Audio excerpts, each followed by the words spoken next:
Bem-vindos ao canal IAC. Eu sou o Marcelo, instrutor aqui da IAC. Você sabe como dimensionar um cabo? Tem noção do que fazer? Como fazer? Que cabo escolher? Você vai pela cor? Vai pela espessura do cabo? Vai pelo equipamento que você vai ligar? Ou confia numa tabela aleatória?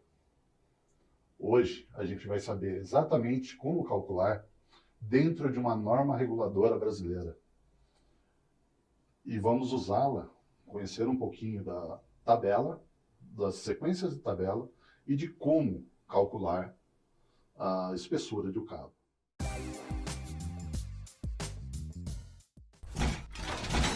Quando a gente lida com cabo elétrico, o que a gente tem que olhar primeiramente?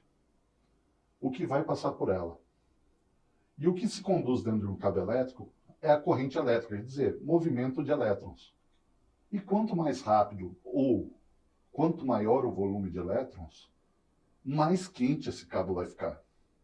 Então, com isso na cabeça, a gente tem que entender que a norma ela é para a construção do cabo e para a gente poder escolher ele de acordo com a necessidade que a gente tem dentro da indústria, dentro da nossa casa, para que não ocorram acidentes, tenha gastos de energia tão somente com transformação por calor. O que a gente vê dentro da NBR 5410, que é a que lida com cabos elétricos? A gente vai ter que olhar exatamente onde que está sendo usado esse cabo. Porque não adianta nada a gente pegar, escolher um cabo aleatório e colocar no equipamento. Esse cabo pode derreter, ele pode se carbonizar, que a gente fala queimar, né? E ficar inútil. A NBR 5410, ela explica corretamente aonde vai ser usado esse cabo, como ele deve ser usado, para que ele mantenha as suas características do início da sua vida útil até o fim da sua vida útil. Bom, como que a gente vê isso? A NBR ela consta de vários capítulos, começando ali na área de proteção, segurança, explicando o que é a tensão, a corrente, tudo o que é necessário para se escolher o cabo. E o que vai interessar mais a quem tem um certo conhecimento de eletrônica e elétrica é a partir do seu sexto capítulo, onde a gente começa a dimensionar e a escolher o cabo que a gente vai utilizar dependendo do nosso ambiente e como esse cabo será instalado dentro da indústria, dentro do comércio, dentro de uma residência. Bom, começando pela tabela 32. Ali vai estar as características de ambiente e de instalação do cabo, mas falando de um grosso modo.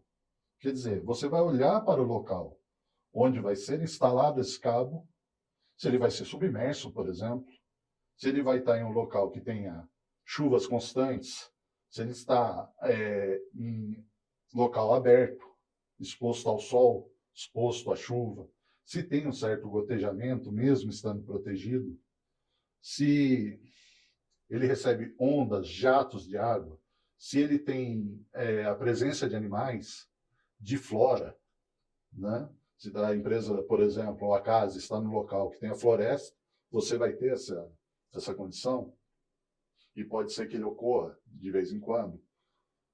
Se o ambiente ele tem poeira, sujeira, se tem elementos que possam encapsular mais ainda o cabo, trazendo mais aquecimento para ele, ou deteriorando o seu invólucro, a sua proteção. Então, se ele está trabalhando numa área que tenha corrosivos, se ela está trabalhando numa área que tenha refrigeração a ponto de congelamento, tudo isso é levado em conta na hora de escolher o cabo. E essa tabela 32 da NBR 5410, ela explica isso de forma minuciosa em todos os casos. Na tabela 33, há um descritivo de formas como vai ser conduzido os cabos pela empresa, pela casa, né? ele geralmente é formado nessa tabela por um desenho, né? Um desenho explicando mais ou menos como ele vai ser instalado, um descritivo por escrito e uma codificação de referência, que é o método de referência. É ali que você vai escolher o cabo numa tabela seguinte. Então, você vai aqui, olha, eu vou usar, olha na tabela aqui, eu vou usar o método de referência tipo C. Né? É ali, são cabos unipolares ou cabo multipolar, em bandeja não perfurada, perfilado ou prateleira. Tá?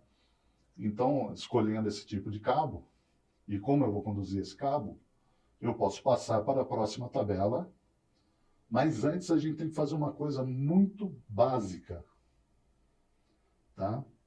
Que é saber quais são as potências que serão exigidas para essa transmissão de cabo e qual a corrente que será necessária para que esse cabo suporte. Como que a gente faz isso? Eu vou pegar todos as máquinas, equipamentos, por exemplo, uma casa, eu vou pegar lá um forno elétrico, um chuveiro, eu tenho também motores elétricos, inversores na indústria. Como que eu faço isso? Eu vou somar todas as correntes ou todas as potências e aplicar a lei de Ohm. Simples.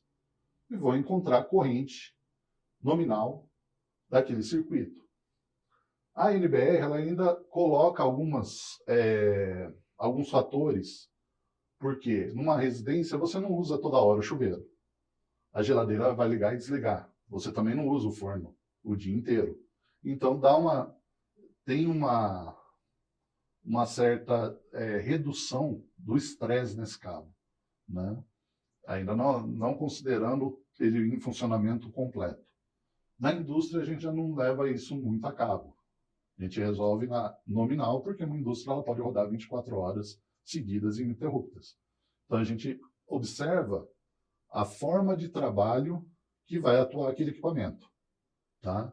E considera isso na hora de fazer o cálculo. Então a gente às vezes não usa esses fatores de redução da NBR.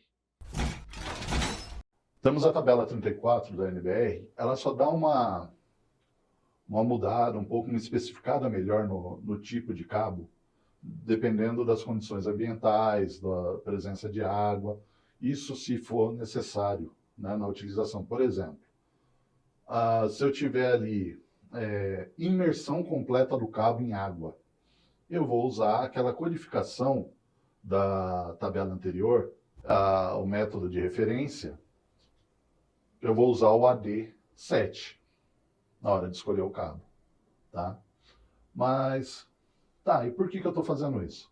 Porque na tabela 35, tá, ela me dá os materiais, que é o PVC, o EPR e o XLPE.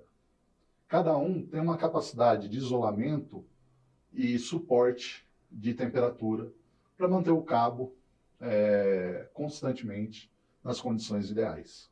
Agora a gente vai para a parte interessante, a parte que todo mundo quer, né? Chegou, tem a corrente, tem tudo certinho, eu quero escolher logo o cabo, né, de acordo com o que eu estou necessitando. Nesse caso, a gente escolheu ali o padrão, né, o método C de instalação. Pronto, vamos dizer, um motor elétrico.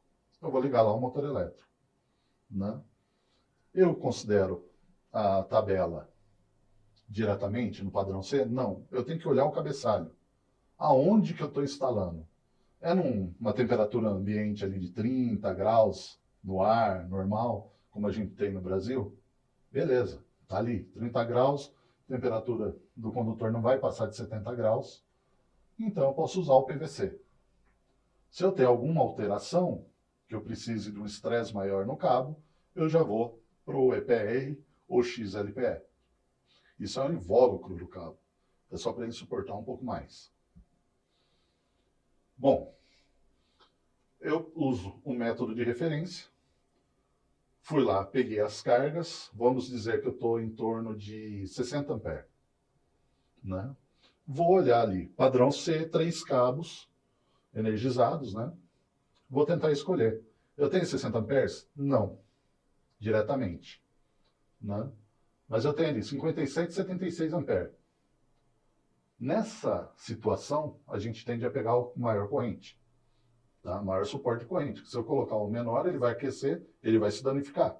Vai danificar talvez o invólucro, vai começar a ter fuga de corrente, eu vou perder o calor, né? E eu vou chegar ali 76 amperes, corro para o lado, lá nas seções nominais, eu vou ter ali um cabo de 16 milímetros de seção, de espessura, né? Ou de bitola, tanto faz. Tem regiões que usam essas palavras também, tá? Então eu vou usar um cabo de 16 milímetros. Para o quê? Para cada perna que eu estou usando desse trifásico, correto? E ele vai me garantir essa corrente. Ah, Marcelo, mas, puxa, eu não quero usar um cabo de cobre, eu quero usar um cabo de alumínio, por exemplo. Tem o alumínio embaixo também, na tabela, você pode verificar. Vai ser só um cabo um pouco mais espesso, uma seção de cabo de 25 milímetros, correto? Ah, mas eu não escolhi nem o padrão A, nem o padrão B, nem C, nem D. Bom, a gente tem os outros padrões, que é a eletrocalha, conduíte carregado, tem as outras formas de se conduzir o cabo. Você escolhe a melhor e a situação é a mesma. Coluna e vai achar a dimensão do cabo, a espessura do cabo. Bom, mas, Marcelo, você está falando aí de 30 graus em ambiente. Eu estou aqui num ambiente que é 50 graus em média. Estou aqui no deserto, sei lá, do Atacama, do Saara. Eu tenho que fazer o projeto aqui. O que eu faço? Bom, você escolheu lá o cabo, né? Deu ali 16 milímetros. Ele é um cabo que suporta 76 amperes. Ele suporta 76 amperes. Mas eu estou numa condição de 30 graus. Eu vou para uma condição de 50 graus. Então eu vou aqui para a tabelinha 40 da NBR. Não tem 50 graus no Brasil, né? De média. Mas, vamos tentar. Estamos fazendo para fora, tem que escolher um cabo produzido aqui no Brasil. Beleza. Eu tenho ali um fator de redução, né? Que é de 0,71 no cabo PVC, como a gente escolheu. Você vai fazer a multiplicação em cima daquela corrente da outra tabela. Não é a corrente que você pegou no circuito. E você vai rebater com essa nova corrente de cabo se você continua com 16 milímetros ou se você aumenta a espessura do cabo. Correto? E fora isso, a gente tem outras tabelas que também são fatores de correção. Então aqui a gente tem um fator de correção de linha subterrânea, tem um fator de correção para quando você coloca uma certa quantidade de cabos além do que 30% do conduíte, né? Então você empilha cabos, você faz uma arrumação um pouco diferente, um pouco mais pesada, então você tem um fator de redução. Eu sei que foi uma explicação tanto rápida, corrida, mas é que a NBR ela abrange uma quantidade enorme de informações. Se você tem alguma dúvida, por favor, deixa seu comentário. A gente vai ler, eu prometo. E a gente vai tentar criar novos vídeos sanando essa sua dúvida. Eu peço também, aproveitando, que vocês deixem um like e compartilhem com seus colegas. Quanto mais informação a gente tiver, mais questionamentos, melhores serão os vídeos para vocês. Galera, valeu!